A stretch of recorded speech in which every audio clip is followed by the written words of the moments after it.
Hello everyone, मेरा नाम doctor अभिषेक जैन है। मैं शैल्बी हॉस्पिटल्स अहमदाबाद में senior consultant lung cancer surgeon की तरह वर्क करता हूं। आज हम एक बहुत ही इम्पॉर्टेंट विषय जो कि लंग कैंसर या फेफड़ों का कैंसर है उसके बारे में डिस्कशंस करने वाले हैं।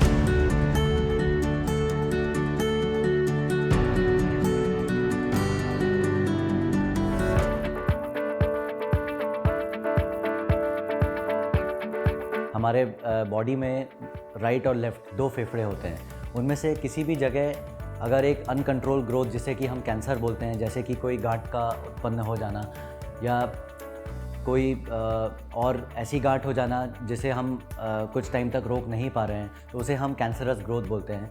तो बेसिकली ये फेफड़ों का कैंसर कहलाता है।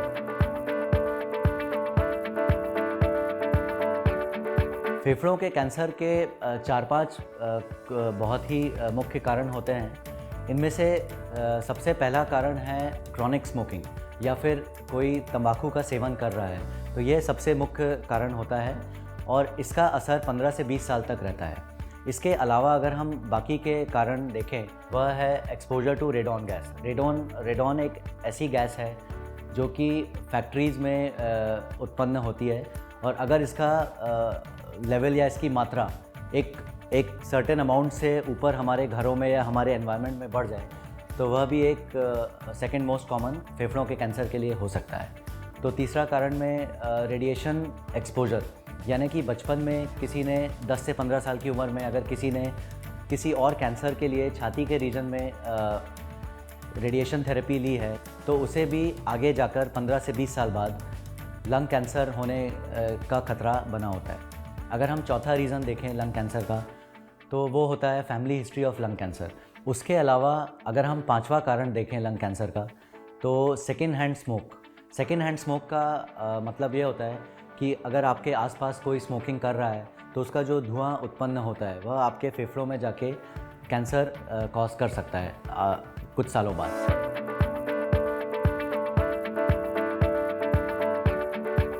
अगर हम फेफड़ों के कैंसर के लक्षण को देखें, तो उसका सबसे कॉमन जो लक्षण होता है या सिम्टम होता है वह होता है लंबे टाइम से किसी को खांसी होना।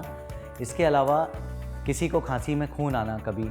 तीसरा यह है कि किसी को लगातार छाती में इन्फेक्शंस हो रहे हैं और वो ठीक नहीं हो रहे हैं लंबे टाइम तक। इसके अलावा आगे की स्टेजेस में अगर हम देखें, लंग कैंसर की आगे की स्टेजेस में जो मेन सिम्टम्स होते हैं उनमें होता है किसी का लगातार सिर दुखना, छाती में दर्द होना, या फिर थोड़ा सा चल के या थोड़ी सी मेहनत करके, कम मेहनत करके सडनली पेशेंट्स को शॉर्टनेस ऑफ ब्रेथ होना, यानी कि उसकी सांस फूलने लगना।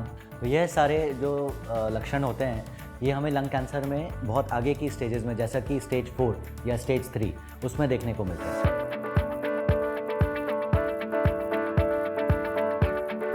ऐसे बहुत सारी चीज़ें हैं जिसे हम अपनी डेली लाइफस्टाइल में इंक्लूड कर सकते हैं, जिससे कि हमारा लंग कैंसर होने का खतरा बहुत ही ड्रास्टिकली कम हो जाए।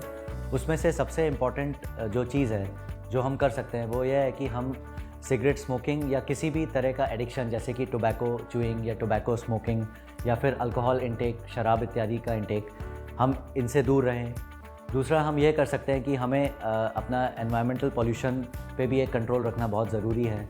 तीसरा यह है कि हम अपने लाइफस्टाइल में डेली के रूटीन में हम एक्सरसाइज को लेके आएँ, इनकॉर्पोरेट करें। अगर हम एक्सरसाइज करते हैं तो उससे ना ही सिर्फ लंग कैंसर बल्कि और दूसरे टाइप के कैंसर्स भी और दूसरी बीमारियां जैसे कि डायबिटीज़, बीपी, हाइपरटेंशन, ये सभी से हम अपने आप को दूर रख सकते हैं।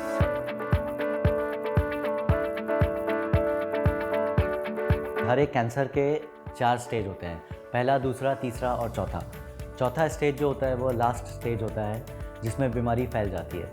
लंग कैंसर का ट्रीटमेंट अगर हम देखें पहला या दूसरा स्टेज, तो उसमें सर्जरी जो होती है लंग कैंसर की वह मुख्य ट्रीटमेंट होता है।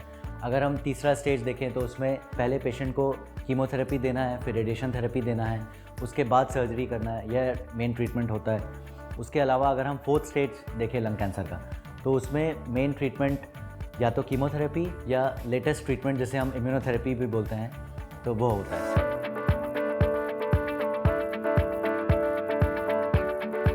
लंग कैंसर में सर्जरी का यूज़ स्टेज 1 और स्टेज 2 और कभी कभी स्टेज 3 में भी हो सकता है।